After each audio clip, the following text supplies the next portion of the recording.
You know, there is no forgetting 1 year ago today. 17 people were killed in Parkland, Florida, murdered by a young man many had long believed to be troubled. It is a story far too familiar and often seen in our own communities. And since that day, 30 states have passed new gun legislation, often in Republican-controlled governments. Most tightened restrictions. A handful, like Wyoming and Idaho, actually loosened them. All to say, this is a problem we all acknowledge, but disagree on how to solve. Now in Colorado, what's known as a red flag bill would let law enforcement take guns away from people deemed at high risk of harming themselves or others. Now it failed last year over concerns that it violated constitutional rights. And tonight, it's back with more support than ever. Denver 7's Jennifer Kowaleski goes 360. It is difficult. It never ends. It never goes away from you. It's a tragedy that shook our state and rocked the Douglas County Sheriff's Office to its core when Deputy Zach Parrish was killed in the line of duty. New Year's Eve 2017. We lost a great officer, a promising officer, a father, a son.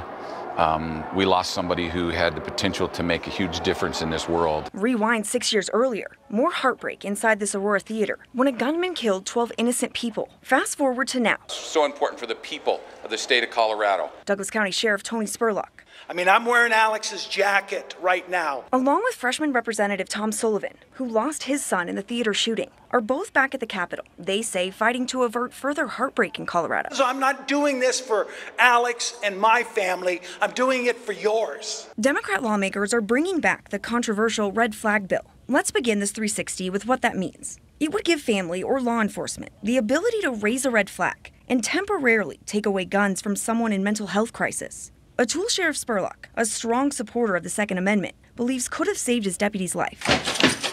Sheriff's Office! They knew the man who shot Parrish was in crisis and had guns, but couldn't do anything about it. And I believe today that that he would not have had that firepower, he would not have had that ability to take the life of Zach Parrish and wound 4 other officers. The bill is named in honor of Parrish. Similar legislation failed last session in the Republican-controlled Senate. We need to break the glass. We can't keep doing the same things over and over again when they're failing. For Spurlock, this is about saving lives. If we were going to say you take your guns away and you never ever get them, then I'd say I can't stand for that. But that's not what this bill says. And this is a simple thing to do. For Sullivan, this is personal and part of why he became a state lawmaker. Until this jacket falls off of me, I'm working every day to do this. I didn't think that last year's bill could get any worse, but apparently they've made it even worse. Meanwhile, Republican lawmakers are screaming over changes to this year's bill. I think it's just bad policy. House Minority Leader Patrick Neville is crying foul over what he calls a lack of due process and believes the bill will add to the stigma around mental health. It requires you to prove your innocence. So first off, there's no due process in the first initial stages because you don't even get a chance to defend yourself.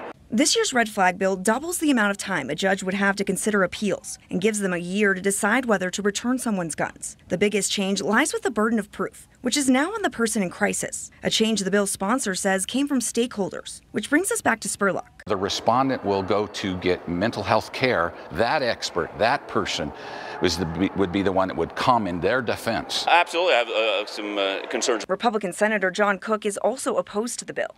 He calls it an overreach and points to the recalls that happened the last time Dems passed major gun legislation. There were 2 senators that were recalled and one resigned before she could be recalled. So they should be concerned about it as well because this is, we're talking about a person's Second Amendment right, a constitutional right. At the same time, a recent poll showed a red flag bill had 60% support among Republican voters. So no matter which side of the argument you side with the balance of power shifting to the Democrats in both the State House and Senate, many say this year will be the year we could see gun legislation pass at the Capitol. Jennifer Kowaleski, Denver 7. And we know there